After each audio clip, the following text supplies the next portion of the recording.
Oi pessoal, tudo bem? Estamos de volta com nossos vídeos aqui da parte CNC, né? Alguns estudantes, né, estavam comentando, né, sobre dificuldade no que diz respeito a entender coordenadas absolutas e incrementais. A gente vai fazer uma revisão, né, iniciando com alguns pontos no que diz respeito lá a coordenadas absolutas, né? Então, vamos aí para a gente entender, né, essas características. Nesse primeiro vídeo, né, eu quero trazer bem essa questão no que diz respeito da origem, né? A origem referente ali ao sistema, né? Por exemplo, supondo que seja essa peça aqui a ser fabricada, a gente sempre tem que trazer a relação do que vai ser os movimentos ali de fabricação da ferramenta em relação à peça, né? Então preciso ficar atento ali com algumas considerações.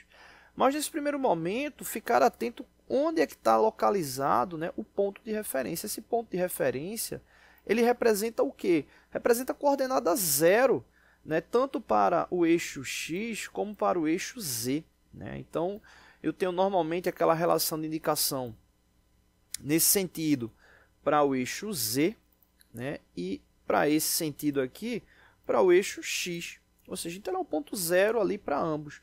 Então, qualquer movimento que eu venha fazer no plano amostral ali da máquina, enfim, simulador, essa referência aqui, ela vai ser o ponto ali zero do sistema.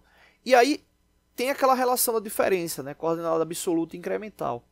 Na coordenada absoluta, todo ponto deslocado, ele se baseia no ponto da origem, ou seja, nesse ponto aqui da origem. Na coordenada incremental, todo ponto deslocado, ele se torna referência para o ponto subsequente, né? Então tem essa diferença. Mas no nosso caso aqui é o foco em coordenada absoluta.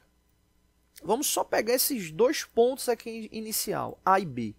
Ou seja, eu preciso ter a referência, né, no que diz respeito à localização desses pontos, né? Ou seja, ponto A e ponto B.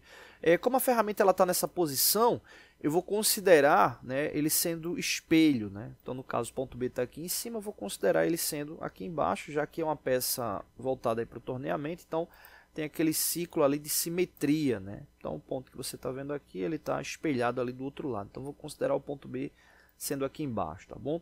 Então, o ponto A ele está exatamente ali no centro da face, indicativa no zero da peça, né? No zero peça, né? Então, nesse caso aí, ele vai ser tanto para X como para Z, zero, né? Então, nesse caso aqui, ó, a gente teria x0 e z0. É o primeiro ponto ali de referência, né? O primeiro ponto de referência. Na sequência, a ferramenta ela vem para esse outro ponto, que é o ponto B. E aí o que é que muita gente fica com dúvida, né? De, poxa, o sistema ele deslocou a metade ali, né? Ele deslocou a metade, né? O diâmetro aqui indicativo para essa geometria da peça é 30. Você pode ter relação de programação em diâmetro ou em raio, né? O padrão da máquina é em diâmetro, né? Você pode fazer alteração, mas normalmente é algo que poucas pessoas utilizam, né? Às vezes algum detalhe ali específico, mas normalmente a programação está ali em diâmetro. Então, quando você coloca para a máquina que esse ponto aqui, no que diz respeito ao diâmetro, e o diâmetro, a gente já verificou agora há pouco, que esse eixo aqui ele representa o eixo X, a gente vai colocar essa referência exatamente, x30. Ou seja, esse ponto aqui, ele representa o limite indicativo aqui no diâmetro. Ou seja, o diâmetro 30 significa então que o x é 30. Então, x30. E o z?